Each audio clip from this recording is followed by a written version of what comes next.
Good morning everyone. आप सभी का स्वागत है हमारे इस यूट्यूब चैनल सिद्ध क्लासेस में। कैसे हो आप सभी? चलिए अब हम करते हैं हमारे चैप्टर नंबर 2 की शुरुआत। सिद्ध classes chapter number 2। Chapter number 2 का ये जो है वो पार्ट है 2। कौन सा पार्ट है? ये सेकंड पार्ट है। इसका मैंने फर्स्ट पार्ट बना के यूट्यूब पे अपलोड कर रखा है सिद्ध क्लासेस में। आप ना उस वीडियो को देख लीजिए। 2 नंबर चैप्टर का क्या नाम है? अम्ल, क्षारक एवं लवण। अम्ल, क्षारक एवं लवण।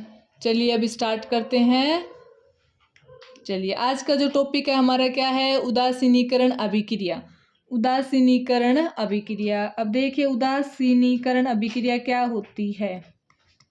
इसमें क्या होता है, नाम से पता चल रहा है ना। उदासीनीकरण मतलब क्या होगा? उदासीन होगा।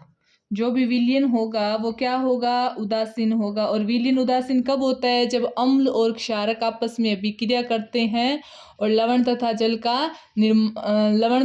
का निर्माण होता है। इस अभिक्रिया को हम क्या बोलते हैं? उदासीनीकरण अभिक्रिया। देखिए उदासीनीकरण अभिक्रिया में क्या होता है? जब अम्ल तथा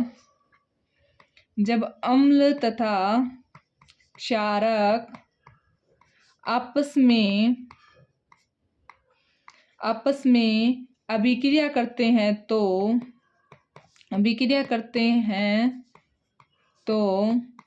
लवण तथा जल का निर्माण होता है।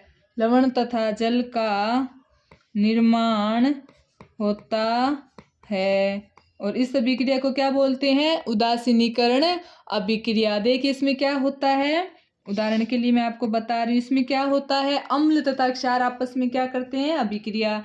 यानी अम्ल किससे अभिक्रिया करेगा? क्षारक से। और क्या बनेगा? लवण तथा जल। लवण तथा जल का क्या होगा? निर्माण। इस अभिक्रिया को क्या बोलते हैं? उदासीनीकरण अभिक्रिया। अब देखिए एक अम्ल का एग्जाम्पल लेते हैं। जैसे मैंने अम्ल लिखा HCl, अम्ल लिखा मैंने HCl। और कोई भी एक क्षारक लिख लीजिए, जैसे मैंने लिखा NaOH। तो ये आपस में अभिक्रिया करेंगे और लवण क्या बनेगा? NaCl प्लस जल क्या बनेगा? H2O। अब देखिए यहाँ हाइड्रोजन कितने हैं? 2 है। तो यहाँ पे मुझे हाइड्रोजन कितने लेने पड़ेंगे? 2। देखिए एक हाइड्रोजन, 2 हाइड्रोजन हो गए, एक ऑक्सीजन हो गई, एक Na सोडियम हो गया और एक क्या हो गया? क्लोराइड हो गया। अब देखिए HCl का क्या नाम होता है? हाइड्रोक्लोरिक अम्ल। HCl का क्या नाम होता है? हाइड्रोक्लोरिक अम्ल। और NaOH का क्या नाम होता है? Sodium hydroxide. इसका क्या नाम होता है? Sodium hydroxide. ठीक है। अब जो लवण बना है NaCl, इसका क्या नाम है? Sodium chloride. इसका क्या नाम है? Sodium chloride. और इस अभिक्रिया को क्या बोलते हैं? उदासीनीकरण अभिक्रिया बोलते हैं। ये 10th क्लास बोर्ड के लिए इम्पोर्टेंट रिएक्शन है। चलिए अब आगे बढ़ते हैं। आगे जो आपके टॉपिक है उसमें बताया गया है कि क्या सभी अम्ल व क्षारक है वो आपस में समान होते हैं या नहीं होते। अम्ल तथा क्षारक में क्या समानता होती है? देखिए अब डिस्कस करते हैं। अम्ल तथा क्षारक में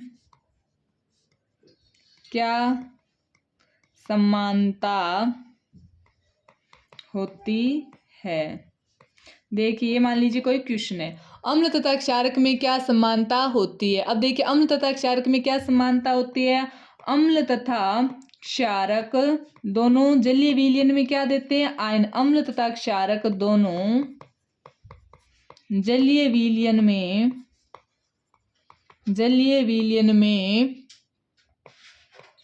आयन प्रदान करते हैं। जलीय विलयन में आयन प्रदान करते हैं। और ये जो आयन्स होते हैं, इन आयनों के कारण जलीय विलयन में विद्युत का चालन होता है। इन्हीं आयनों की उपस्थिति के कारण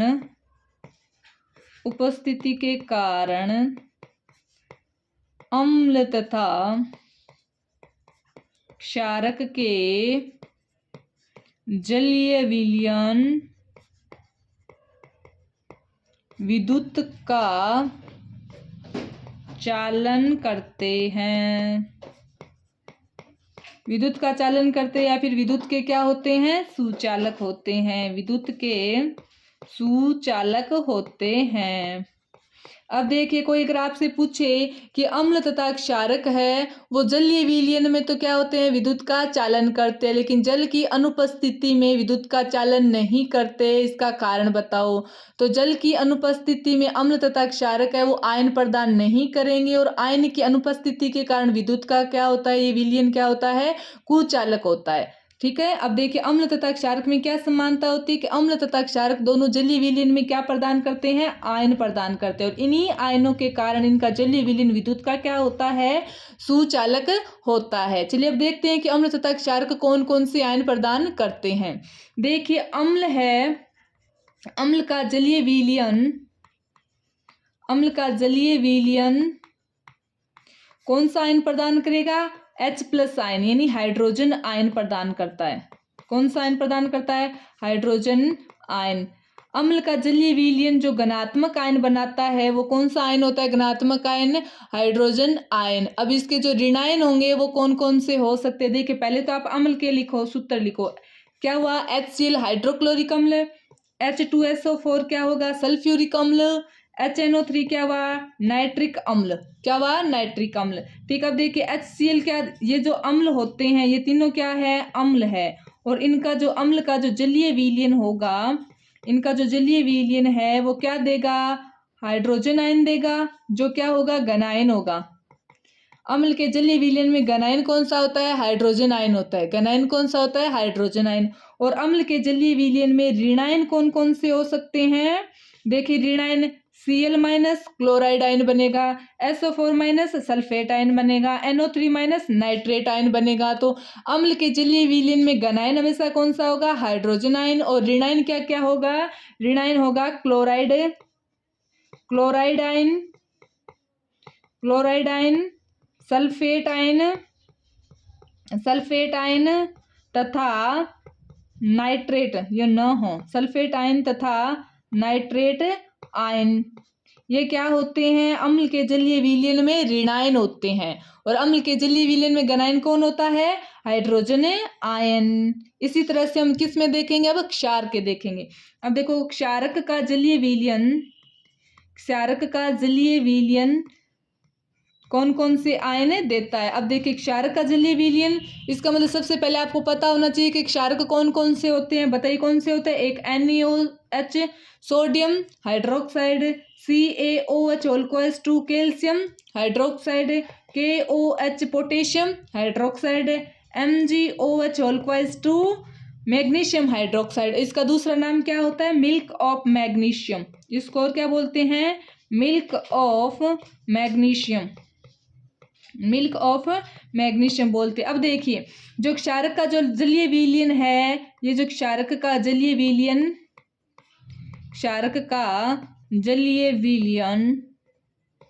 इसमें ऋणायन फिक्स होता है, इसमें जो ऋणायन होता है वो फिक्स होता है। इसमें ऋणायन क्या बनेगा, इसमें ऋणायन बनता है OH- आयन, इसमें क्या होता है, ऋणायन। OH- को क्या कहते हैं, हाइड्रोक्साइड आयन। क्या बोलते हैं, hydroxide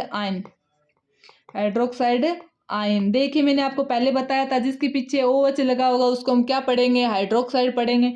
Na sodium hydroxide, Ca calcium होता है तो कैल्शियम हाइड्रोक्साइड, K पोटेशियम होता है तो पोटेशियम हाइड्रोक्साइड, Mg मैग्नीशियम होता है तो मैग्नीशियम हाइड्रोक्साइड। और इनका जो जलीय विलयन होगा वो ऋणायन क्या देगा, हाइड्रोक्साइड आयन। इसमें ऋणायन हमेशा क्या बनेगा, हाइड्रोक्साइड आयन इसमें ऋणायन बनेगा। ठीक है। तो अब इसमें घनायन क्या क्या बन सकता है, इसका जलीय विलयन का घनायन क्या क्या होगा। अब देखिए आप, घनायन Na का मतलब क्या हुआ, सोडियम, तो घनायन क्या होगा, सोडियम आयन हो सकता है। Ca का मतलब क्या है, कैल्शियम, K का मतलब पोटेशियम, Mg का मतलब मैग्नीशियम। इसमें घनायन कौन कौन से होते हैं, Na+ सोडियम हो सकता है, K+ पोटेशियम आयन हो सकता है, Ca का मतलब क्या हुआ, कैल्शियम आयन हो सकता है, Mg+2 का मतलब क्या हुआ, मैग्नीशियम आयन हो सकते हैं। ये सारे इसमें क्या होंगे, घनायन होंगे, और इसमें ऋणायन क्या होगा, हाइड्रोक्साइड आयन होगा। तो हमने एक इम्पोर्टेंट क्वेश्चन डिस्कस किया है, और क्वेश्चन क्या है, क्या अम्ल तथा क्षार में क्या समानता होती है। तो अम्ल तथा क्षार दोनों के जलीय विलयन में क्या समानता होती है कि ये दोनों ही जलीय विलयन में क्या प्रदान करते हैं, आयन प्रदान करते हैं।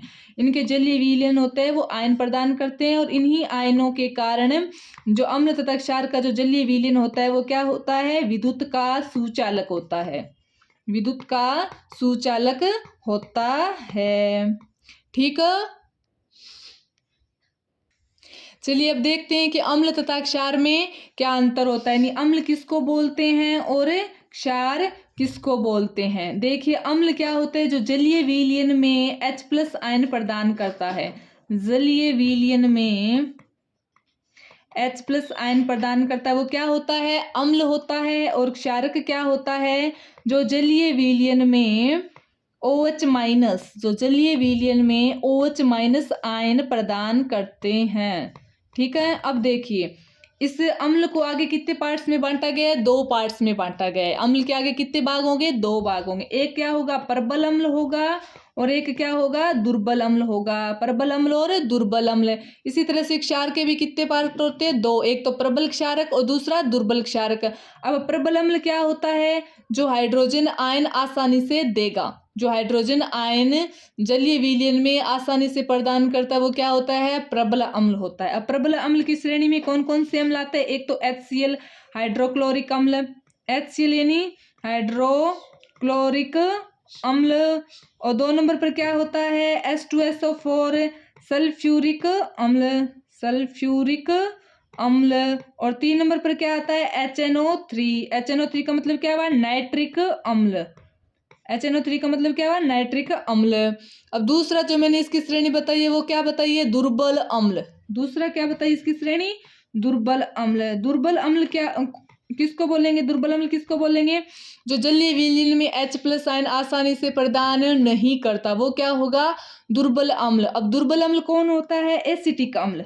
एसिटिक जो अम्ल है जिसको हम सिरका से प्राप्त करते हैं वो क्या होता है, दुर्बल अम्ल की श्रेणी में आता है। एसिटिक अम्ल का फॉर्मूला क्या होता है, CH3COOH, CH3COOH, यानी एथेनोइक अम्ल जो होता है वो क्या होता है, एसिटिक अम्ल होता है। एसिटिक अम्ल किसकी श्रेणी में आता है, दुर्बल अम्ल की श्रेणी में आता है। अब क्षारक क्या होते हैं, क्षारक वो होंगे जो जलीय विलयन में क्या देते हैं, OH- आयन यानी हाइड्रोक्साइड आयन देते हैं। अब क्षारक भी कितने प्रकार के होंगे, 2 प्रकार के होंगे। एक प्रकार इसका क्या होगा, प्रबल क्षारक, और दूसरा क्या होगा, दुर्बल क्षारक। अब प्रबल क्षारक किसको बोलेंगे, जो जलीय विलयन में हाइड्रोक्साइड आयन आसानी से देते हैं वो क्या होते हैं, प्रबल क्षारक होते हैं।